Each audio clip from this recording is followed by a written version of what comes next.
Maintenant que le décor est planté, on va voir comment est-on arrivé à la guerre de 1866.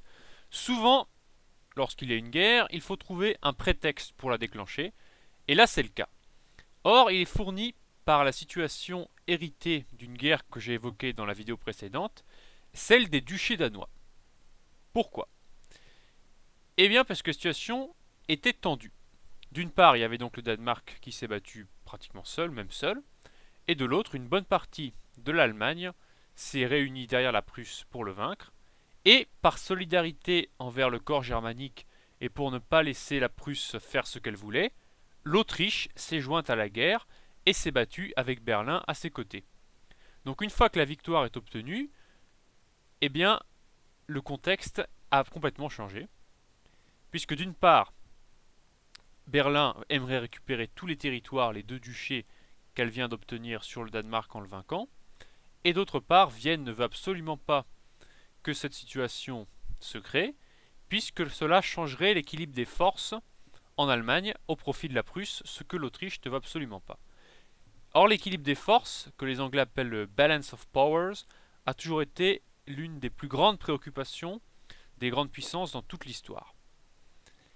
Et la tension monte entre les deux pays qui ont des divergences, qui ont des vues qui sont différentes, mais le point de retour n'est pas encore atteint. Donc là, on est en 1864-65, et en août 1865, les deux parties se mettent d'accord provisoirement par la convention de Gastein. Donc par cette convention, la Prusse va administrer le Schleswig et les Habsbourg reçoivent l'administration de l'autre duché danois, le Holstein. Mais ça ne satisfait personne, puisque d'une part, Bismarck n'a accepté cette solution que pour gagner du temps et pour aller vers autre chose, et d'autre part, les Autrichiens se retrouvent à administrer un territoire qui est très très loin, à des centaines de kilomètres de leurs frontières. Et si une telle situation serait dure aujourd'hui, vous imaginez qu'au XIXe siècle, administrer ce genre de terre à des centaines de kilomètres de distance, sans liaison maritime ni terrestre avec votre empire, est tout simplement très dur. Donc Vienne commence à se plaindre au début de l'année 1866, et les Prussiens se mettent à réagir à ces plaintes. À la fin du mois de février, la Prusse réunit un conseil de la couronne, c'est-à-dire un conseil qui est proche de l'empereur, mais il est alors roi, du roi, je précise, donc proche de Guillaume Ier, et ce conseil déclare qu'il est prêt à commencer à préparer un conflit. Donc la guerre est dans l'air en février 66. Pour mettre toutes les chances de son côté, la Prusse veut trouver un allié de revers. Donc ça, je l'ai évoqué plusieurs fois en d'autres vidéos. Lorsque vous vous battez contre un ennemi, il est toujours très intéressant de susciter un allié sur ses arrières pour l'obliger à diviser ses forces, donc à diviser ses chances de l'emporter, et vous augmentez les vôtres. Or, l'allié de revers, cette fois-ci, c'est l'Italie. Et ce pour plusieurs raisons. D'une part, la jeune Italie qui vient de naître grâce à l'aide de la France de Napoléon III est encore embryonnaire. Elle s'est faite autour du Piémont, mais elle n'a pas récupéré toutes les terres de la botte italienne, et notamment toute la Vénétie. Donc la Vénétie, ce sont les terres qui sont autour de Venise, des terres qui sont très riches, et celles-ci sont encore aux mains des Autrichiens, qui les tiennent fermement et qui ne veulent absolument pas les rendre, les rendre et les donner à l'Italie. Le roi d'Italie vient d'ailleurs d'essayer de les acheter, mais François-Joseph, donc François-Joseph c'est l'empereur d'Autriche, c'est le fameux mari de Sissi, eh bien il vient de refuser de vendre la Vénétie à l'Italie. Celle-ci consulte la France, puisque dans ses premières années, vu qu'elle doit sa naissance à la France, elle a été très liée à celle-ci. Elle ne faisait rien sans lui demander ce qui se passait. Mais évidemment, après, les choses ont évolué, mais ça, on pourra revenir sur ces questions-là dans une autre vidéo. Donc elle demande l'aide de la France, et la France est d'accord pour qu'elle s'associe avec la Prusse et récupérer ainsi la Vénétie.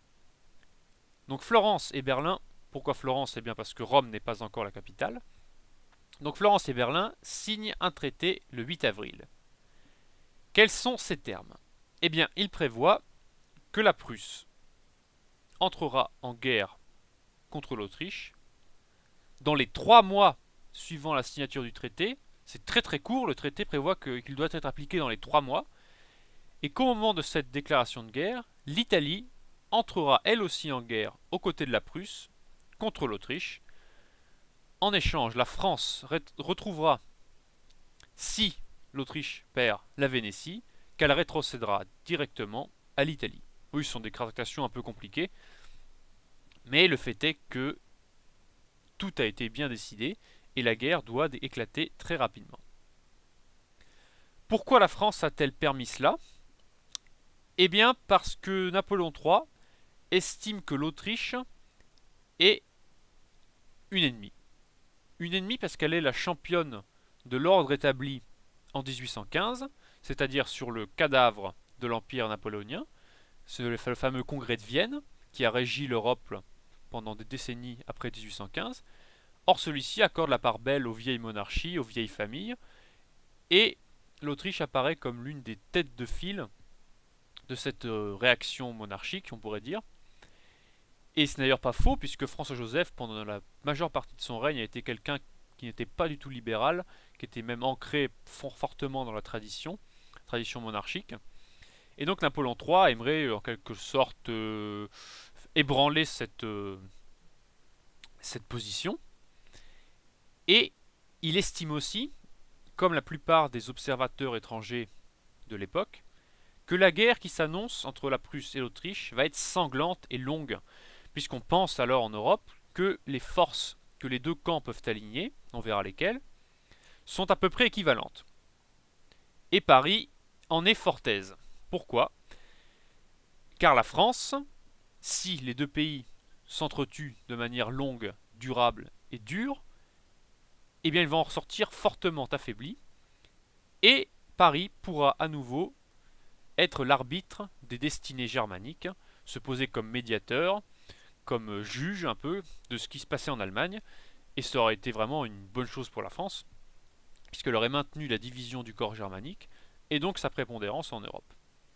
La suite évidemment est connue, puisque les choses ne se sont pas passées comme ça, mais bon, on ne pouvait pas savoir. Enfin, Napoléon III est assez sensible au mouvement unitaire. On vient de vous dire qu'il a aidé l'Italie à se former, et il ne trouverait pas ça horrible que l'Allemagne, elle aussi, parvienne à former un seul État, que les Allemands se rassemblent. C'est un homme qui est assez sensible à ces questions-là, et il a une certaine sympathie pour le mouvement unitaire allemand, tout en voulant le contrôler pour ne pas qu'il soit néfaste à la France. Donc on voit bien que Napoléon III a eu des moments comme ça qu'on pourrait qualifier de contradictoires, et c'est une position vraiment très dure à tenir.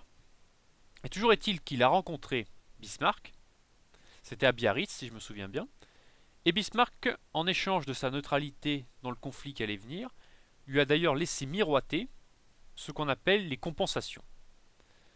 C'est-à-dire que sans vraiment s'engager, il a laissé entendre à Napoléon III qu'il allait permettre à celui-ci, en échange de sa neutralité, de s'arrondir un peu, par exemple au Luxembourg ou sur la rive gauche du Rhin. Ce serait l'actuelle Belgique. Pourquoi? Et bien là, on remonte à tout un des pans de l'histoire française qui est celui d'atteindre les frontières naturelles. Donc ça a été fait sous Napoléon III dans les Alpes, puisqu'il a obtenu la Savoie, qu'on avait perdue après les guerres de la Révolution et de l'Empire. Et depuis Louis XIV, on essayait également d'avoir une frontière le long du Rhin pour pouvoir protéger la frontière de l'Est, pouvoir protéger Paris. C'est une chose qui n'est pas propre au XIXe siècle, puisqu'on sait que cette frontière a toujours été très poreuse et très difficile à défendre pour la France. Et encore en 1940, les Allemands sont passés là, sont passés à Sedan. Donc on voit bien que là c'est un leitmotiv de la France, obtenir une frontière qui soit le plus loin possible de Paris et si possible naturelle.